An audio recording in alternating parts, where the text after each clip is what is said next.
The Lady in the Fog. The characters: Robert DeWitt, the male protagonist; Marjorie Wilson, the female protagonist; Arthur DeWitt, Robert's brother; Melanie Wilson, Marjorie's mother. Scene 1. Saturday morning in Wilson's family house. The whole family is getting ready for an important party. My dear, wake up! Have you seen what time it is? We are gonna be late. In God's name, Mother, please, let me sleep at least for another half an hour. Darling, you can't. You know how important today is for you. But Mother, I've already told you, I don't want to go. It's always the same thing. Brandies, long talks, and a lot of pretending. That's enough, Marjorie. We will go, and you will be very nice to the boys, especially to Arthur. Are we clear? I heard he has big plans with you. Arthur? No way! You are going to smile politely and talk to him, darling. You have to. Yes, Mom. Scene 2. The party commences at the Witt's family's house. Robert, Arthur, and some guests are at the front door waiting for Marjorie. My dear Marjorie, welcome. We were expecting you to come. You're absolutely gorgeous.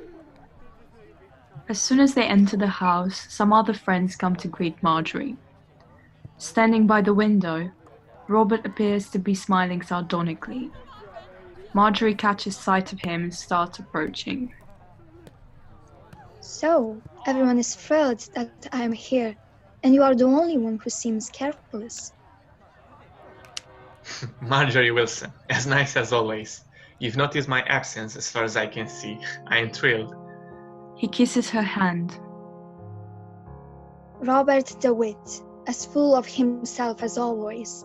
Next time when you want to pass unnoticed, don't stand by the window. Smart girls know where to look. My lovely, there you are. I was looking for you. We have to go to lunch. Everyone is waiting for you. Arthur, they should. People wait for the most important guests. You're adorable, Marjorie. Adorable. He kisses her on the cheek. Brother, are you coming? Of course, we can't disappoint the princess. Everyone is laughing and heading to the dining hall. After lunch, Arthur goes horse riding with some friends. Robert and Marjorie go for a walk. Yet another occasion where Marjorie Wilson is the center of all attention. Yes. Darling, are you fine? I'm sick, Robert. Sick of all of this. It's always the same. The same parties, the same people, and the same discussions. They are so boring. All they care about is appearance, performance. They are so trivial. I understand. I feel the same. We don't belong to this place, to this world. We could be so happy.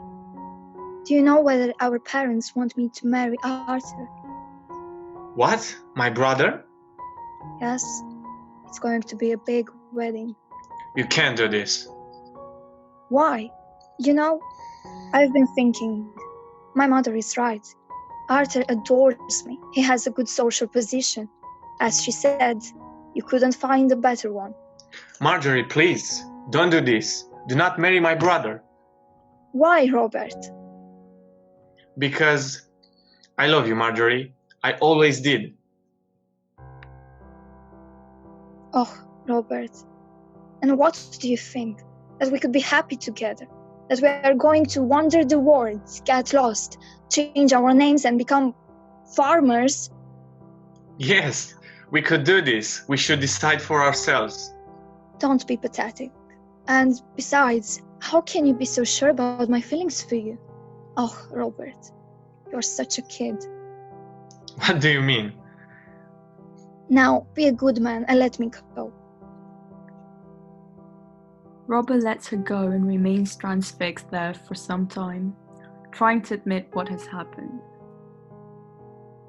Scene 3. Around supper time, DeWitt and Wilson's families are dining together. Marjorie sits next to Arthur, and in front of her is Robert. So, we've been talking about this all day long, but I think it's time to make it official. Marjorie, my dear, I love you, but I think you already know this. Do you want to marry me?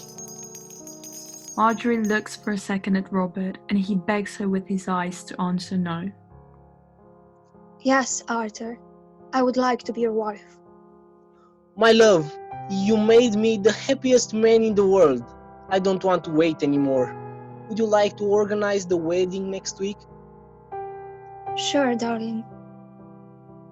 She embraces him back whilst looking at Robert. Everyone is happy and they start making wedding plans. Robert leaves the room. Scene 4. Later that night, Robert secretly walks to Marjorie's room. Why, Marjorie? Why have you done this? Because it was the right thing to do. Right for whom? Right for everyone, Robert. For everyone we love. For our parents. For your brother. And for us, for what we feel? For us, it would have been just misery. And I can't disappoint my parents. I owe them everything. Including your life? Including your happiness? Yes. What we feel is not a sin. We don't have to pay with our life for that. But we cannot pay with the lives of our loved one either. Please, Robert, forgive me, but I can't. I can't leave everyone behind. I wouldn't be happy. So, in a week, I will be Lady Arthur DeWitt, and nothing can change that. Please, leave me alone. Robert leaves the room. I always loved you, and always will. Scene 5. The wedding night at the party. Everyone congrats the groom and the bride. Arthur goes to talk to some relatives. And Robert takes Marjorie by the hand to a retired corner. Marjorie, I can't bear to see you with my brother. I have my luggage in the coach. I'll travel to London tonight to start a new life. I'm asking you for the last time. Are you sure you don't want to come with me? But Robert, you can't. What am I going to do here without you? You have my brother and your family. But I love you. She kisses him and starts to cry. Robert hugs her. Then, come with me. You know I can't. Then, I can't either. Be happy, Marjorie. He goes out and gets lost in the mist. Marjorie stands in front of the door crying. Arthur finds her. My dear, what happened? He's gone with the wind.